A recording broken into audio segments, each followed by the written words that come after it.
All right, Andrew Easton of the ESUCC here with Jen Madison at ESU4 and Samantha Pavelka of ESU16. And we're going to talk a little bit about something that I'm really passionate about. It's these ideas for how we help keep students organized during this time.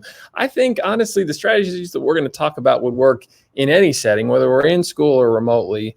And I think the pandemic truly exposed on some level the fact that we as teachers tend to do a great job of helping keep students accountable, but maybe not ask them to be accountable for themselves as much. And it's tough. Like, I want to acknowledge this from the beginning and say that it's kind of like which comes first, right? Like, I know that you don't have the capacity to be responsible for this yet.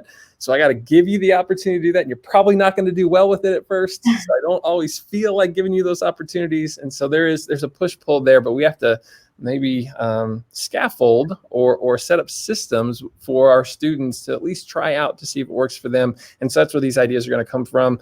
And so excited to share those and bounce ideas off of Samantha and Jen as we go. And so the first one I'm going to start with is going to be elementary, and something that I did with my own kiddos who were 9 and 6 in the spring when we were remote. During that time, we started off, and I have a blog actually that I'll share if you want to read this in more detail, but we started off with different things like checklists and trying to come up with some sort of system, and it just was failing miserably because as a parent, I wasn't necessarily able to be there to make sure that English happened at 10 and math happened at 10:30, and it just was too regimented that way to fit with what we needed. It didn't work with the flexibility we needed within our day, moral of the story.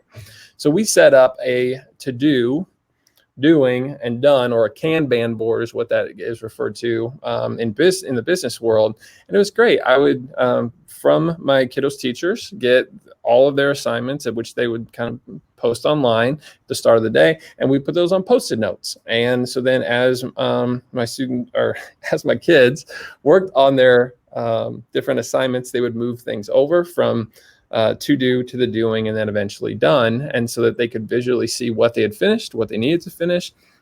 As a parent, it helped me keep them accountable. So I got a chance to come through and say, before lunch, we need to have 4 of your 8 things finished. And so they could kind of pace themselves a little bit, but it gave us the flexibility for that to be something where, if they needed help, we could put a particular subject area off until later. And as a parent, I could also build in some chores and something to do. So it certainly facilitated a lot more than schoolwork. So in that elementary realm, what are some ideas that maybe the two of you have? So Andrew, first I would just say I love that idea. Having been in that experience myself in the spring with a younger learner, and again this fall when she found herself in quarantine, I wish I would have used your method. However, a couple of things that worked for us. We just encouraged our daughter to use her planner, just like she did during school, which she didn't love, but served its purpose. And for her, some kind of a routine checklist did work. So we were able to work together to have a list of things that needed to happen every day with a picture by it. And she's 11, but she would go and look at that and check it off. So I just really appreciate the self-regulation that teaches, not just in at-home learning in a pandemic, but I use a similar strategy at work. So I appreciate that. Well, I'm going to ask real quick, what picture? Like when you say you put a picture next to it, what does that mean? Well, so for her daily routines, things that don't change. For example, when she tends to forget things when she is going to school. And we can't always bring them to her. So we decided we needed to come up with a checklist that she helped develop to organize her morning. And we just did some basic Google searching to come up with an image that helped her have some ownership in that, but also was something she could look at quickly and say, oh yeah, I need my water bottle today. Or, oh yeah, I need to log in for math Zoom at 1:15. And I really appreciate, Andrew, your tactile method of allowing students to move, or our students to move their pieces across the board, and how much ownership that gives them and how much pride that really can give them as well.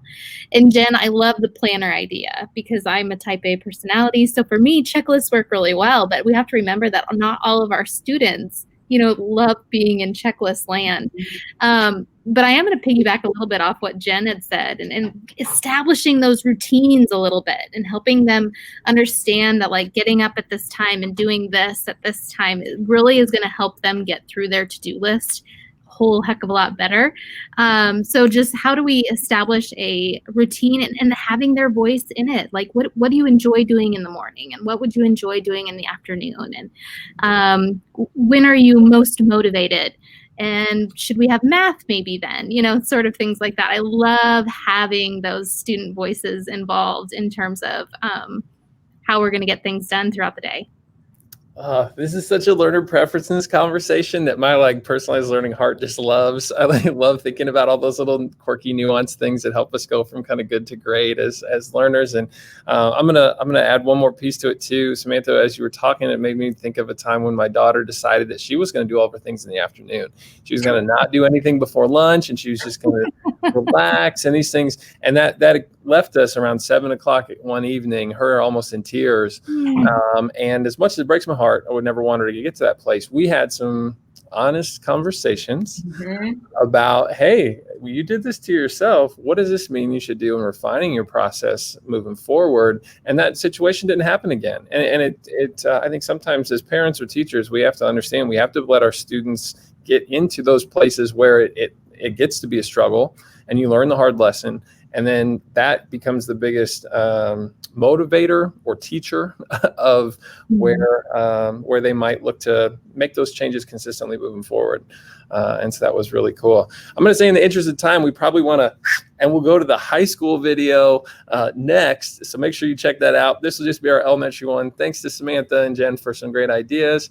And check out the high school video as we give you some cool thoughts on what this looks like. Maybe even though some of this stuff would work there, we'll talk a little more high school specific next.